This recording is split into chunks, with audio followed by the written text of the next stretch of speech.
Hello, and welcome to this edition of The Cusp. I'm Doy Santos, your host. On this edition, we're going to delve into the question of charter change. Now, in two previous episodes, we've been going over the proposed amendments to the Constitution drafted by the Federal Institute Study Group, a group organized by the ruling PDP-Laban to study the shift to a federal semi-parliamentary system. If you haven't yet watched or listened to the first two installments titled The Question of Philippine Federalism, Parts 1 and 2, I encourage you to go back and check them out. Now, since releasing its draft amendments to the Philippine Constitution, PDP-Laban has encountered some practical problems convincing the rest of us that they know exactly what they're doing. The Speaker of the House has talked about possibly doing away with the 2019 elections altogether if the shift from a presidential unitary government to a semi-parliamentary federal system is approved this year. The Senate President, on the other hand, has said that a possible term extension for the President may also be in the cards. It's not a long stretch for the rest of members of Congress to start to think that this might also apply to them as well. Now, the President, for his part, has stated through his presidential spokesman that he has no intention of accepting any term extension offered to him and would rather stick to a presidential federal system.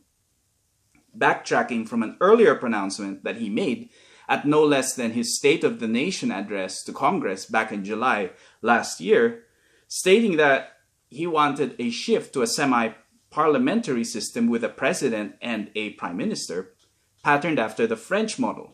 Hello, Emmanuel Macron. Meanwhile, Senator Francis Pangilinan, a staunch member of the opposition and Senate Chair of the Committee on Constitutional Revision, has poured fuel onto the flames of speculation by saying that there's a proposal to extend term limits by another 10 years, do away with elections as we shift to this new system. He's echoed doubts and fears by his fellow Liberal Party senators Risa Hontiveros, Bam Aquino, and Frank Trilon by asking the question, can we trust Congress? Can we trust these people in order to revise the Constitution? Before realizing that he was, of course, referring to himself as well, being a member of Congress and the chair of the committee that's going to look over these proposals.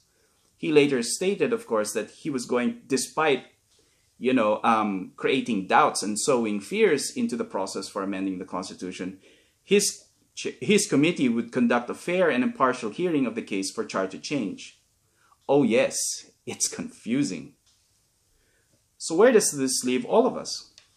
Well, contrary to the timetable being bandied about, calling for the amendments to be passed by May this year, and for a plebiscite to be held next year, I don't think we will be in that position.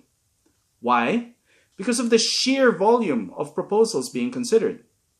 There are revisions to revise our form of government, shifting from presidential to either a parliamentary or semi-parliamentary system. Then there are changes to our structure, from unitary to federal. Now, if these issues weren't substantial enough, there are proposed changes to the economic provisions and the process for appointing members of the judicial branch, as well as proposals to include a ban on political dynasties and turncoatism. Trivial things like that. So, with all of these contentious issues in the mix, there is no way that both houses of Congress are going to get through these draft amendments, put them through the legislative mill, first reading, second reading, third reading of Congress, then through bicameral conference committee, where the differences will be resolved, and then ratification by 3/4 of Congress in less than 4 months. It's just not going to happen, even if round-the-clock sessions were held. It's time to get real, guys. And second of all, to get any of these amendments passed would require a supermajority of 3/4 in both houses of Congress. The Senate President and the Speaker of the House have agreed that both chambers need to vote on them separately to prevent a legal challenge in the Supreme Court due to the ambiguous language adopted in the Constitution over the process for amending its provisions. So while the House, which is ruled by a lopsided supermajority, might be able to pass these amendments with relative ease, the Senate will be the proverbial stumbling block, with 17 in the majority, one shy of the 18 votes needed. And the Liberal Party has already become hyper-vigilant against any supposed shift, with the wool being pulled over their eyes, leading to some kind of dictatorship under the president whose term might be extended, canceling out all elections and therefore leading to authoritarianism. So with that scenario, the stage is set for a prolonged discussion over these issues. It's all Alan Peter Cayetano's fault for accepting the foreign affairs portfolio in Duterte's cabinet and vacating his seat. So what this means, however, all kidding aside, is that the administration may have to wait until after the 2019 senatorial elections, where it hopes to take a seat or two from the opposition to secure a supermajority of at least 18 senators. Given the recent survey results, which of course is way too early to be meaningful to us, but anyway gives us some kind of indication of any future slates, the ruling party just might be able to do that, with Senator Bam Aquino falling out of the Magic 12, and Sara Duterte, Erwin Tulfo, Pia Cayetano, and Jinggoy Estrada making it in. And since that might be the strategic option to wait until after May 2019 to press home the advantage, what are they to do in the meantime, now that both houses of Congress are scheduled to tackle and debate the constitutional revisions this year? Now, if we set aside the proposal to shift from presidential to parliamentary, or a hybrid between the two, since the president has ruled it out already, and the party of which he is a member tends to grant his wishes, they did it the last time he said he wanted a hybrid system instead of a purely parliamentary system, then this sort of simplifies matters a bit. I know there are some diehard fans out there of the parliamentary system who will be very disappointed with this latest development, including myself. In fact, I had already prepared an entire episode in which I was going to talk about the virtues of the parliamentary system, having worked under such a system in Australia, which I now have to set aside. Sniff. But the president, by abandoning the cause in favor of a strong president under a federal framework, has sort of made it moot and academic for us to talk about that. After all, federalism formed part of his core promise, his platform in the 2016 election, so he can claim a mandate for that. However, the shift to a parliamentary or semi-parliamentary system, he was rather agnostic about until now, and he's of course ruled it out. But even if we stick to a presidential form of government and then leave to one side the shift to a federal structure until after May 2019, there are still things within our present charter that need fixing. 12 to be exact. These revisions, which we're going to be discussing in this episode, won't require any term extension or postponement of elections. We're going to devote this entire episode to tackling each and every one of them.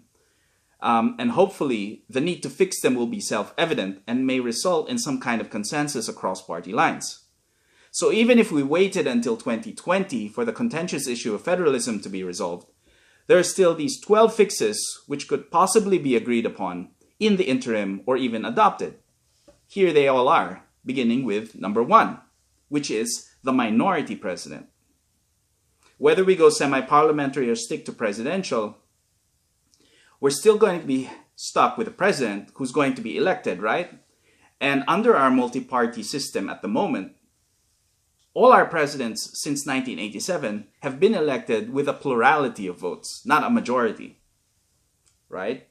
So, and that kind of leaves a bad taste in the mouth, because each president that's been elected since 87 has not been chosen by majority of Filipinos. So this is one of those issues that we talk about from time to time, but never really seriously consider amending. It's time that, since we've started opening this can of worms, we start talking about, well, let's fix this problem. And even PDP-Laban's proposals don't really tackle this issue about the plurality president. So in order to deal with this problem, we're either going to have to switch back to a two-party system, or if we prefer to maintain the multi-party system that we currently have, we need to have presidential runoff elections, a sequence of elections whereby we whittle down the field until two candidates are left behind. Or we set up a system of preferential voting, where voters nominate their preferences among the candidates from first, second, third on downwards. And the preferential voting system eliminates the need for a presidential runoff, because under that system, the person with the least amount of votes gets dropped, and then the people who voted their first preference for that candidate, their votes aren't wasted, because then their second preferences are considered, and so their votes for second preferences are counted, are distributed to the remaining candidates. That process will keep repeating itself until we end up with someone having a majority of the votes. That's the preferential voting system that's currently in place in Australia. And I'll leave a link to further discussion of this system in the show notes. So that's the first problem. The second problem is the presidential ticket splitting.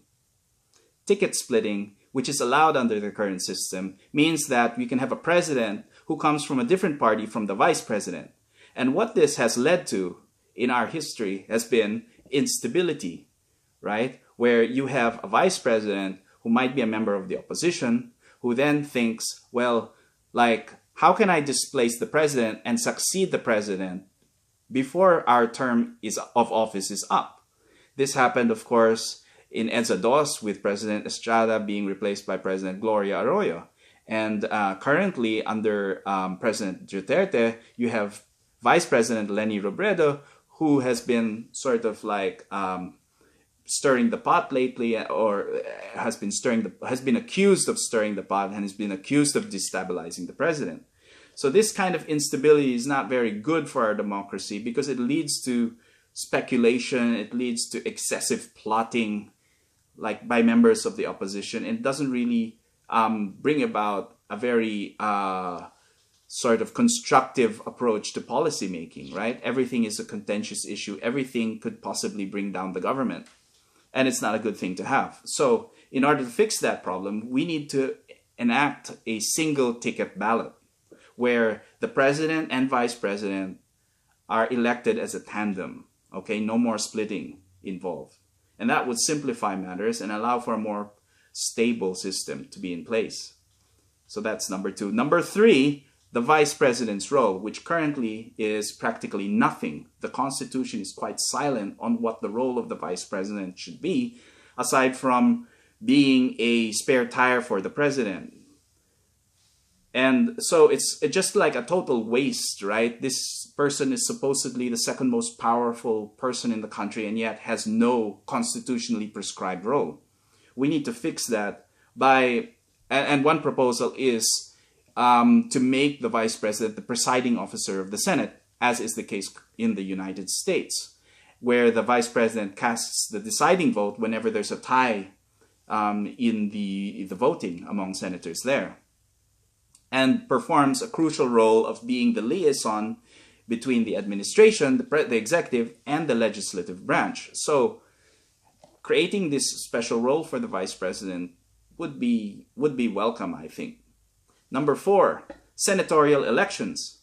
At the moment, the Senate race is a popularity contest, right? It's a mixed bag. There are no common platforms of government among the senators, even with the same party.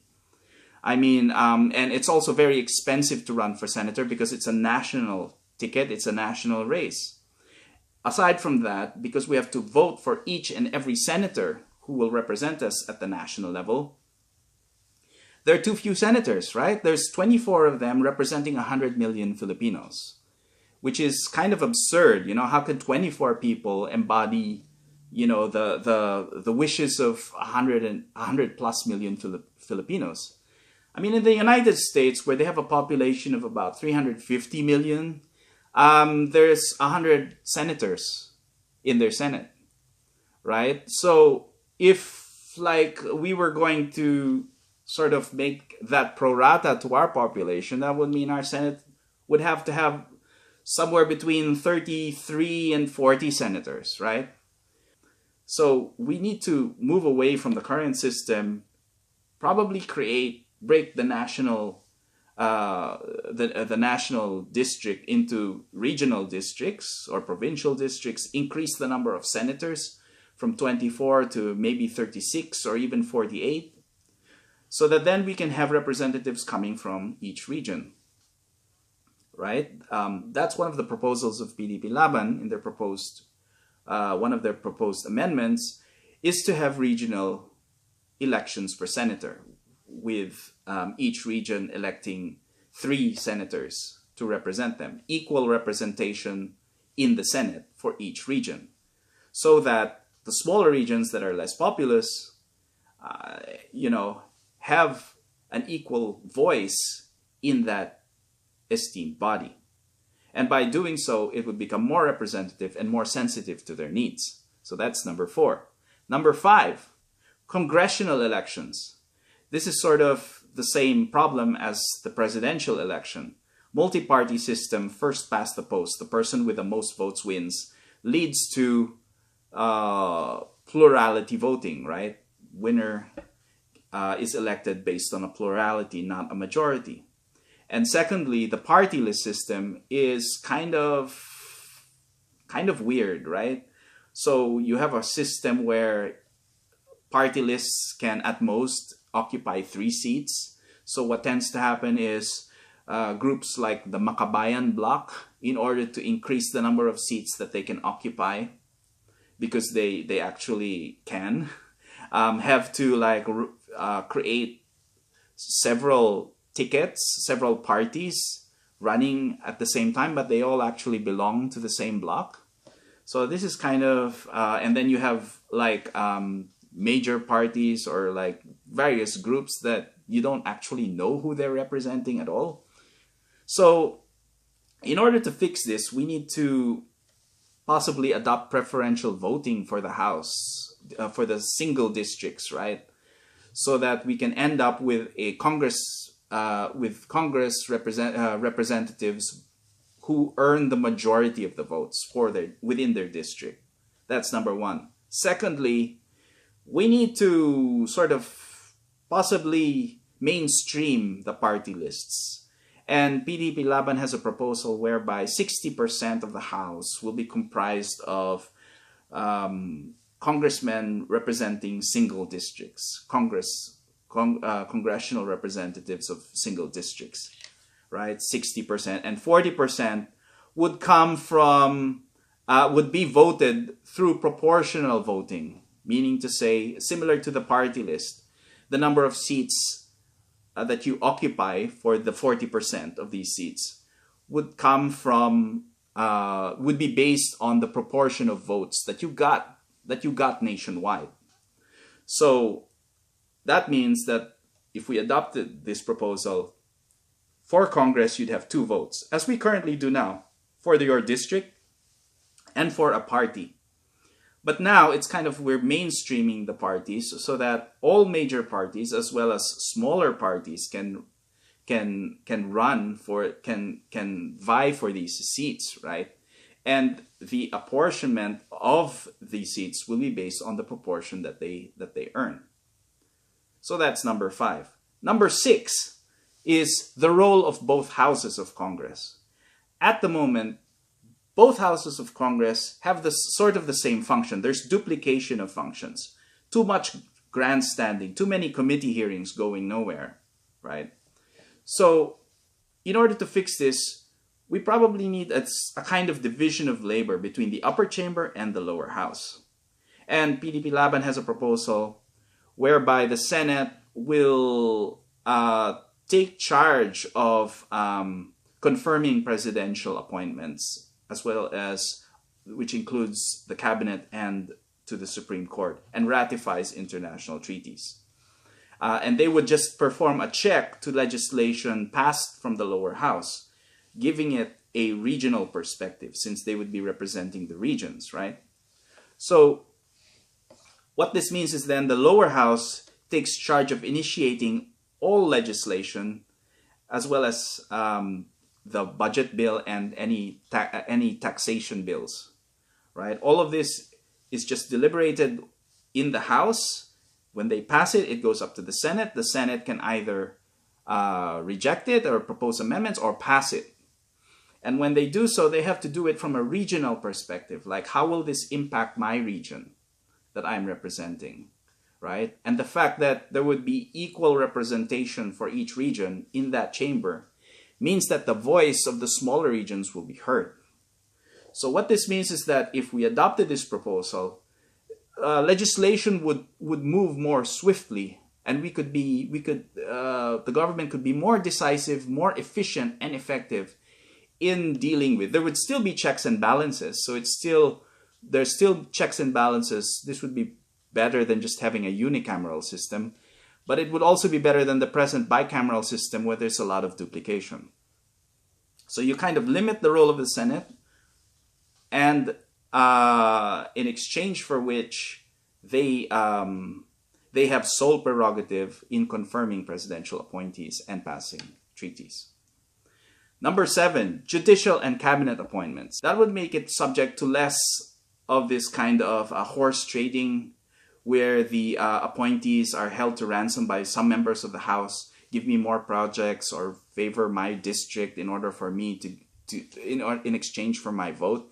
The senators tend to vote based on a higher principle than the House, so let's just give it to them and make the hearings public.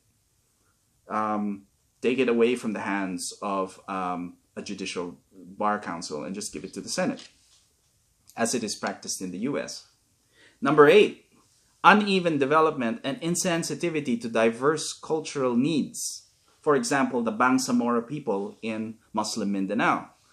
So, under the current system, there is no way for us to adopt a Bangsamoro basic law to give them self-determination within the framework of our constitution, right? For them to have their own regional assembly where they'll be electing representatives to a regional body that will enact laws that will be applicable to the provinces and that form part of that region, right?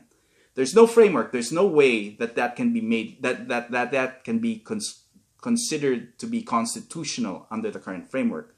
So we have to amend the Constitution to allow for that if we want them to have that right. But if we do that for them, we're going to, it should be possible for other regions to do that as well. So why not adopt within the Constitution a provision that allows for regional organic acts, whereby regions can form their own regular regional government within the framework of a federal system, right? Otherwise, it's going to be an asymmetric federalism where we give the right to some regions and not to others. But anyway, that's one possibility. The other problem, of course, is that under the current internal revenue allotment system, provinces and cities get a proportion of the income taxes that they collect. They get a proportion of that back automatically from the central government. So what that means is that the richer provinces and cities actually have a higher fiscal revenue raising capacity because they are richer and are able to tax wealthy individuals within their province or city. In order to adjust or to deal with that problem, we could create a system of fiscal equalization, which would be handled by a national finance commission where they could actually allow for the intergovernmental transfers to top up the revenues of poorer provinces and cities so that they'd have the same fiscal capacity to fund public services at the same standard as richer provinces and cities. This is actually being proposed by PDP-Laban in its amendments to the Constitution. They call for a fiscal equalization fund that would do just that. And of course, they're also calling for, if you're going to create this kind of fiscal equalization fund, for regions, you might as well allow the regions to have administrative control over the programs and devolve that from the national to the regional. Now, whether you federalize or not is a separate question, but definitely this is a problem that needs to be addressed. Number 9, economic patrimony and wealth. At the moment, the Constitution has places limits on foreign ownership and foreign participation in companies in certain sectors of the economy. Hard coding this into the Constitution makes it quite inflexible for us to adapt our economy as it evolves over time. And currently we're facing problems in some sectors like telecommunications where there's not enough competition in part due to these restrictions. So in order to make the system more flexible, we could amend the Constitution to allow Congress to relax some of these limits and restrictions on foreign ownership. But in doing so, we could also create a higher threshold by which such moves need to be passed. So for example, instead of a 51% vote, we could specify it to be 60% or even 70 or 75%. But at least by doing that, it allows greater flexibility than what we currently have. And that would allow us to make adjustments to our economic policies in a way that suits our national goals. Number 10, the method of amending the Constitution. So as I said earlier, the language is quite unclear. It was a stuff-up by the framers who were thinking that we'd only have a unicameral system in place and forgot to amend this provision when they suddenly decided to switch to a bicameral system. So in order to do away with the ambiguity in the current construction of the provision for amending the Constitution, we just need to be clear. State that either both houses have to vote separately or all together in order to avoid the confusion that we currently have. Number 11, political dynasty provisions. Now, while the current Constitution states that equal opportunity must be present for people to run for office and that political dynasties need to be constrained or restricted somehow, and left it up to Congress to enact an enabling law to do that, we haven't had an enabling law, and it's been too long. It's been 30 plus years. No congressional action has taken place. Meanwhile, political consolidation has happened in all provinces and cities. Studies have found that this is correlated with poverty and slower rates of growth, meaning to say by the total domination by political clans of certain jurisdictions, it takes away the incentive to perform. Right? Why should I perform? I mean, my position is guaranteed. It doesn't really matter whether I do something for the people or not. So just like in economic markets where dominant players can actually rule in such a way that there's no incentive for them to provide good service to their customers, the same thing can happen in political markets, and the same thing has happened in political markets. There's empirical data to back that up. While the defenders of the current system will say, well, by doing that, you're going to restrict their choice. Wasn't it the people's choice anyway to vote members of my family into office? Well, yes, that might have been true initially, but then over time, as you entrenched your family into various positions within your locality or jurisdiction, you could then question whether the people really have a choice or not, because you're eliminating the competition altogether by consolidating power within your clan. So, and at any rate, the Constitution says that this needs to be restricted. So we either remove the provision altogether and say, all right, political families, it's fine for you to dominate, or we do as the Constitution says and enact an enabling law. But barring that, we might as well write it in the Constitution, because if we leave it to the Congress to enact that, they've been proven to be ineffective to do that, right? Now, while I'm in favor of doing this, I'm quite flexible in terms of the actual definition and implementation of the law. I mean, we could compromise a bit in terms of setting caps or limits on the number of related parties, the extent to which they could hold office simultaneously within a jurisdiction. We could create sunset clauses so that over a period of time we could reduce that number until only one member per clan can run within a jurisdiction at any point in time, right?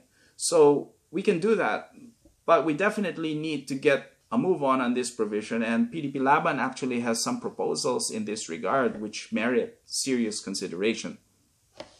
Finally, this brings us to the last one, number 12, too much money in politics. And I think this is the root of all evil. Money is the root of all evil in our political system. Elections are too expensive. This leads to corruption. Policies become, for sale to the highest bidder. There's a risk of a narco state. Too much pork barreling is going on. So how do we deal with that? There's a proposal by PDP-Laban to make political parties, turn them into public institutions that receive public grants or subsidies in order to wage their political campaigns. Money would go to the party, not to the person, based on the proportion of seats that they occupy in the House.